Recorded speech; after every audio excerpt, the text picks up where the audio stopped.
All right, Joe, welcome back to the podcast. I want to get us launched into another season of the podcast with helping guys with something that just really frustrates me. I've got a frustration in my life that I think you and I share in common, and that's just seeing guys who are stuck spiritually, guys that just are stuck under some sort of low ceiling of spiritual growth that maybe are in our churches and just aren't moving forward. This burdens me big time. And I think this burdens you too, Joe. And that's part of what propels us forward in Cross Training Ministry is finding these guys, helping these guys get unstuck and get into training and spiritual fitness. And we use this phrase, training and spiritual fitness, a lot in the things that we do. And so I want us to take some time over the next couple of months and kind of look at what are the fundamentals of that kind of training? What are the basic elements of the Christian life, a healthy Christian life for a man who wants to move forward, a man who wants to get unstuck? We've taken some time over the past few seasons to look at maybe some specifics in guys' lives, stale devotional life, fighting sin, spiritual friendship. But why don't we take some time to back up and say, what would it look like for a guy to see a big picture of just basic Christian health? Do you think we can do that? Yeah, I think we definitely can. I think it's so needed. I know my entry into focusing more on men's discipleship was partly seeing guys, stuck, not just even if they were going to church, even if they were in a men's group, they were still stuck somehow. Yeah. And so I need to kind of step out and look at a wider lens and say, what is it about our lives that are keeping us and restricting our ability to grow? So I think it's so needed to ask those questions. How do we build a life that really frees us up for discipleship? Yes. Yeah. Because I think that's what guys are looking for. They're looking for a lifestyle of putting Christ first. They're don't just give me some life hacks. Those can be good, but how can I get myself into a rhythm and to a lifestyle where Christ is first? So we're going to try to take the next couple of months and talk about that and give just some basic elements to that kind of life. So I want to start this episode with talking about personal thresholds and how embracing and setting and establishing personal thresholds in your life is a big part of being the kind of guy that's training in spiritual fitness. So I want you, Joe, to kind of outline for us, what do we mean by personal thresholds? Yeah, well, let me go into the Bible and just pull out a verse, a single proverb, and I think this will help guys think about what we mean by a threshold. And so this is Proverbs 25, verse 16, and it says, "If you have found honey, eat only enough for you, lest you have your fill of it and vomit it." Okay, kind of a funny proverb, maybe one that guys haven't ever read or really thought about. But there's a few things that are interesting. One is the way honey's a good thing. Okay, so if you find honey, that's a real blessing, especially in a world that doesn't have all, the kind of sweet stuff that's available to us. And so, you've got a good thing, but what the proverb is saying is that we can have an excess of a good thing. And that rather than benefiting from it, it has this effect of actually causing us to become sick and vomit, a mark of, the opposite of health. So when we're thinking about the thresholds, we're thinking about, okay, so there are good things in our life, entertainment. God gives us rest. We could talk about a number of blessings. However, part of what's so difficult in the modern world is we become self-indulgent. And we take good things, we over-prioritize them, and then we actually suffer on account of it. And so now I don't have the time I need to invest in my children or to study my Bible or to pray, because maybe something like video games or maybe something like TV has just ballooned and is absorbing too much of my attention, too much of my time. And so that's this idea of a threshold. How much is too much versus how much is the appropriate level where I can go thus far but no further? That's what we're encouraging guys to think in terms of.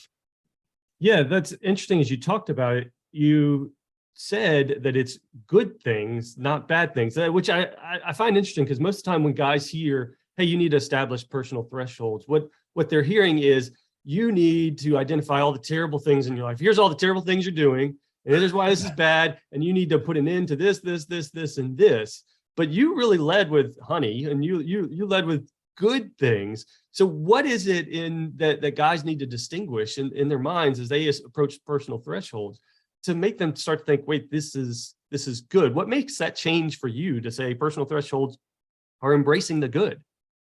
Yeah. I mean, the key is that we're not calling guys to a form of kind of monasticism or asceticism or whatever label, this, this denial, this total denial where you say no to TV and you say no to your phone and you say no to everything that might give any drop of pleasure in your life. That's not the, it's the awareness that there are degrees of saying yes. Like some things are more important than others. So to say yes to the things that are more important means at times saying no to the things that are less important. And so guys have to have in their mind, these priorities, and then recognizing when a lesser priority is starting to encroach in the territory of a more important thing in my life. Yeah, that's good. So personal thresholds are less about saying no and more about saying yes to the kind of things that are going to help you to become the kind of guy you want to be ultimately. Exactly. That's what we're talking about. So there's a guy that you have pictured in your mind, the kind of guy you want to be, building that lifestyle of putting Christ first.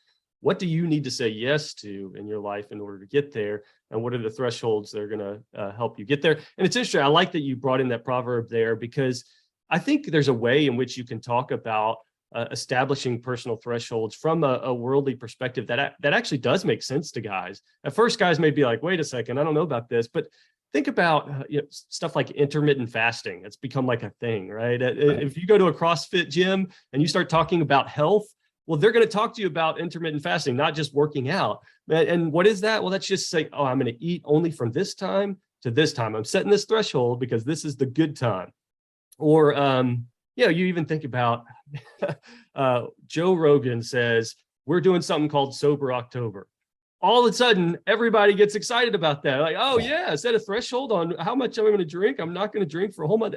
Guys get excited about that all of a sudden. So this is a concept, I think, that's out there and that's used for guys that are aiming for something, that are training to become something in their lives. And so then we've got to ask ourselves, well, who or what am I training to become? And how can I begin setting some of those thresholds? So let's talk a little bit about just some of the benefits that come along as a Christian man who's going to establish some personal thresholds in your life. What are some of the benefits you've seen in your own life as you do that? Yeah, I think one is having thresholds avoids living by unnecessary rules. What I mean by a rule is to say, like if we, for example, said no man should watch more than 1 hour of TV, on a weeknight, I don't know, or on the weekend or whatever. That's an arbitrary rule. And it's kind of says who and is every man in the same circumstance. A threshold, it recognizes that circumstances are different, stages of life are different. In fact, weekdays and weekends are even different. And so in the same way, I mean, think of money. If I'm taking my wife out for an anniversary dinner, there's a certain threshold. Now, I can't take her anywhere. I mean, but I'm going to spend more than I would ordinarily versus if I'm just going, to breakfast on a Monday morning with her. And we need that same sort of thing with time, this recognition, okay, given my circumstances, like right now for me, I've got 4 kids, I'm married, I'm pastor of a church. That's different than when I was 25 and had no children or 1 child. So, with these thresholds, we're avoiding one universal rule that quickly becomes legalistic and instead recognizing as men, we're responsible and we've got to figure out how we steward ourselves. And this is one way that we can do it that really helps us, especially with that time question. Yeah. Yeah. I think that's helpful to be able to say, guys, we've got to step back and say, what season of life am I in right now? Where am I at? Do I married, kids, work life, everything like that? And what do I need to establish in my life to help me become that man that I want to be? And I think that personal thresholds for me in that sense have helped me to expose a disordered life at times. Especially as I talk to other guys and maybe introduce the idea of establishing a personal threshold, let's say on a bedtime or even on something like, how much TV you're going to watch. And maybe, like you said, during the week, weekends, that may look different, but let's say, okay, why don't you just limit to 1 TV show a day during the week? You start saying some of these kind of things to guys, and there's a lot of excuses that get poured back. Well, I can't do this because I had this, and this going on earlier in my day. I have this. There's like this whole buildup of the reasons why you can't establish personal thresholds. And ultimately, what it reveals is a disordered life. a life in which everything is just kind of not set up for success in this season of life. And so I think by establishing some personal thresholds, trying it out doesn't mean you have to stick to the same threshold for the rest of your life, but trying out something. Let me experiment with this threshold and say, let me try this. And does that help me get my life in better order for this season of life for the man that I want to be? Yeah.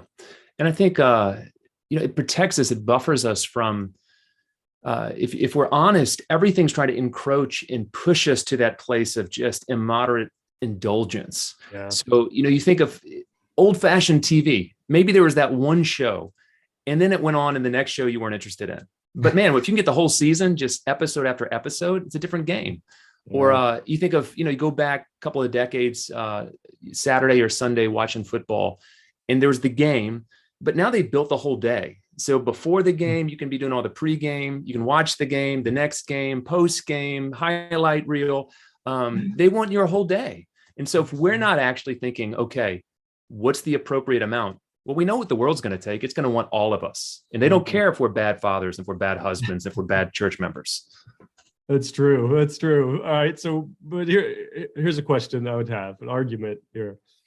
What about, doesn't personal thresholds limit my freedom to enjoy the things that I want to enjoy? Doesn't personal thresholds limit the freedom that I want in my life for TV and all those kind of things? I think what guys need to think about there is they've got to define freedom. Do you want the freedom that is the freedom that I can do whatever I want whenever I want? Or do you want the freedom that frees you up to become what you could become, to become what God wants you to be? Those are two different notions of freedom. Yes, it does restrict that I can do whatever I want whenever I want, but really that's the attitude of pride. What it does do is it actually frees you up and say, I could waste myself.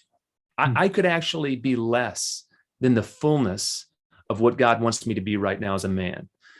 I'd like to be freed up so I can have the mind, I can have the energy, I can have the relationships that really enable me to run hard after Christ. Now, if you want that freedom, now we've got to think about thresholds. So guys have to ask the question, what freedom do you want in your life? And act accordingly. Yeah, that's good. Yeah, I often try to think of, as I establish personal thresholds, I try to think of them as kind of the guardrails on my pathway towards wisdom. So, I really, man, I seek wisdom. I want, but I need these guardrails that are in place to keep me from getting off the path, falling off the path on my way there.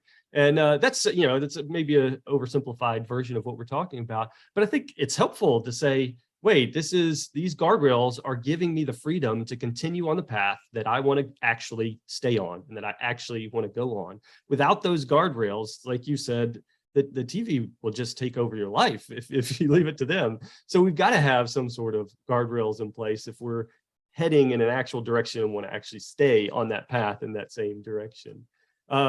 What would you say are just kind of some of the dangers that guys face as they live without thresholds? If guys don't, expose themselves to this. Yeah, I think the one that we've really touched on is just missing out on what's more important. That ability to say yes. So to miss out on the richness of the relationship you might have with your wife, or even with friendship with other men, or with your children.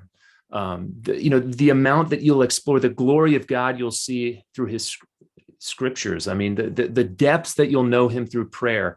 The fact is there's better things even than whatever sports team you love watching that sports team. And so you can stay there, you can stay on the foothills and enjoy that, but you're going to miss out on the Rocky Mountains. And so if you want to go see the Rocky Mountains, you've got to put things in perspective. Yeah. All right. So let's talk about some specifics of thresholds. What are examples of a personal threshold? If you were sitting across the table from a guy right now who is stuck, who is looking for a way forward, and he's asking you for some coaching. Hey, how do I start to train in spiritual fitness? And you bring up thresholds. Where are you going to start with them? Yeah, I would just encourage guys to use the basic logic of budgeting somewhat with time. You can live within an overly rigid budget, and it just is, it's a straitjacket. That's not a good budget. A good budget just helps you have priorities, live within your means. And it's that same kind of logic of recognizing Okay, like we said, good things. I mean, guys like video games, guys like TV, guys like to go play golf or to go, play a different sport with some friends. None of that's wrong. But they just need to be able to sit down and think through and say, okay, for me, like I know for me, on a weeknight, I might watch a couple of episodes of something with my wife. But if I was watching like 2 hours of TV on a Wednesday night or a Thursday night, honestly, it's going to set me back. And just given how busy life is, it's just not the season of life for that for me. That's going to be different. That's why we're talking about circumstances, but just asking that question for me to be able to spend the time with God, with my family, get the work done that I need to get done. What do I have left? And then when there's that left, then you've got that freedom with whatever the excess is in your life. Mm-hmm. But don't let that excess then bleed in and take away from what's more important. Yeah, I think that's helpful. And I think it's helpful to a couple of categories you mentioned there. It would be a place I would start with guys. The TV and video games in particular are, I think, something that every guy needs to set a personal threshold on and needs to say, okay, in this season of my life, what is the best approach for me to take with this? And maybe it's, like you said, different on weekdays or weekends.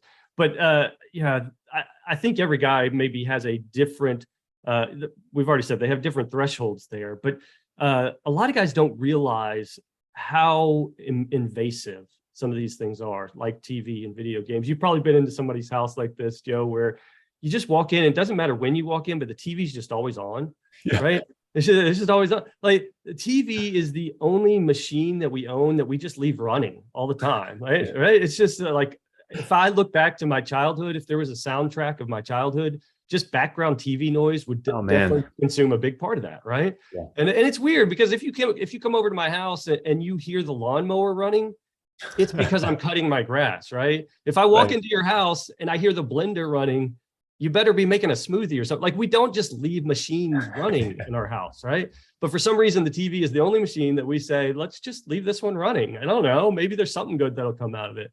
But the truth is, we've got to step back and say, wait, why is this just on? Yeah. Let me have a reason to turn this on. And that's what I would point guys towards. Like, have a reason to turn your video game and your TV on. Establish that. Say, you know what, there is good in this. Like, I love watching TV with my wife, but if it's just always on, or if it's always an option, you're not headed towards the good there, right? Yeah. Yeah. And again, think of the restaurant image.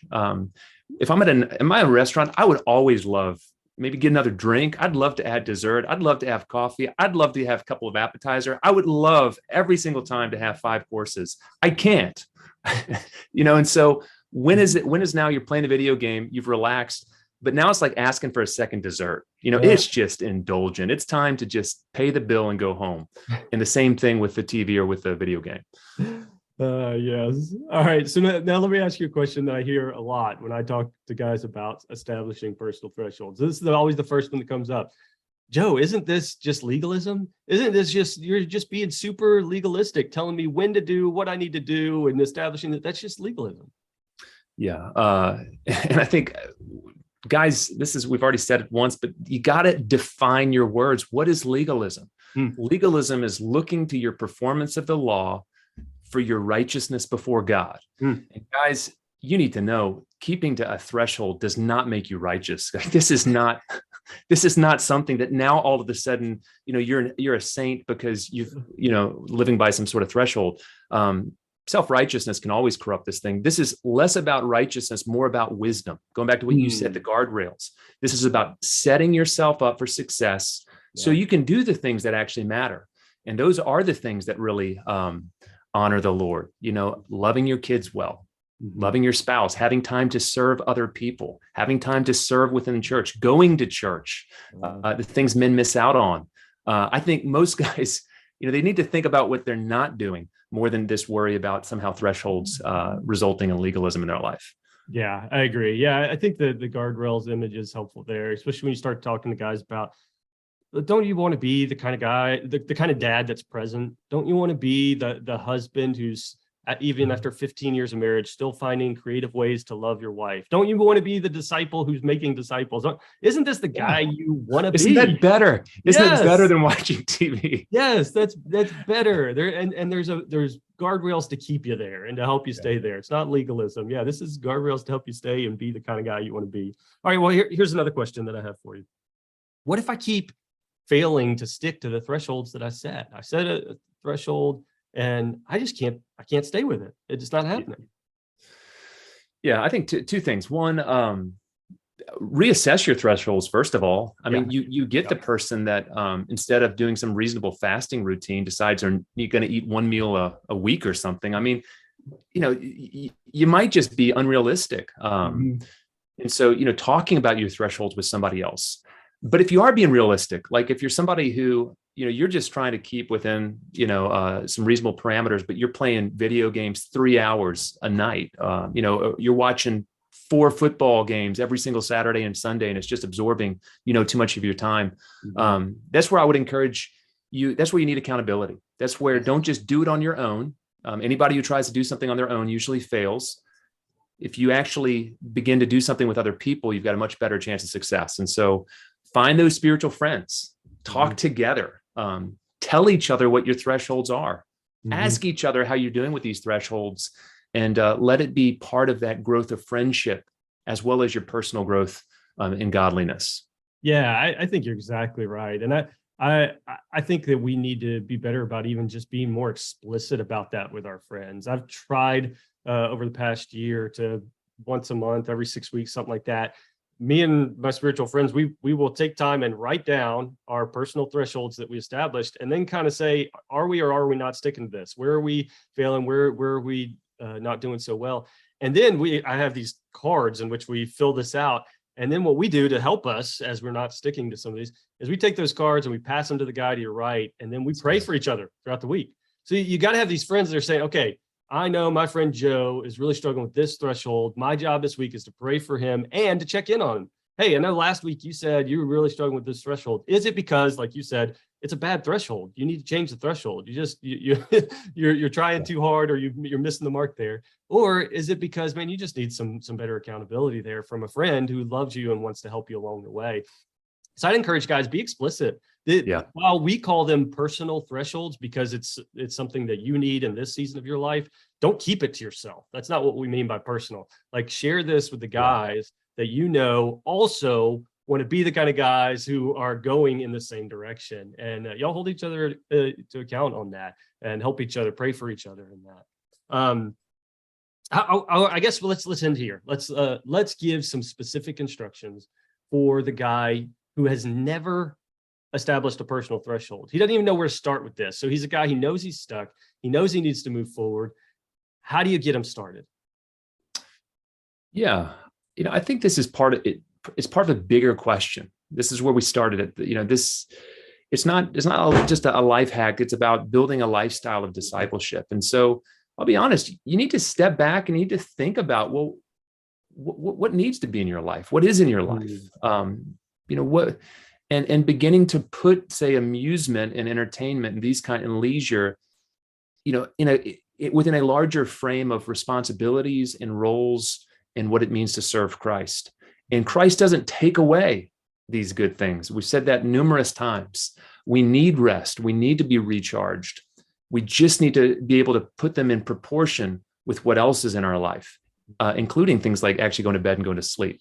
So I would just encourage guys, take 45 minutes, look at your life, look at your week, look at your day, and honestly ask the question, how much time do I have for this? And how much time don't I have for this?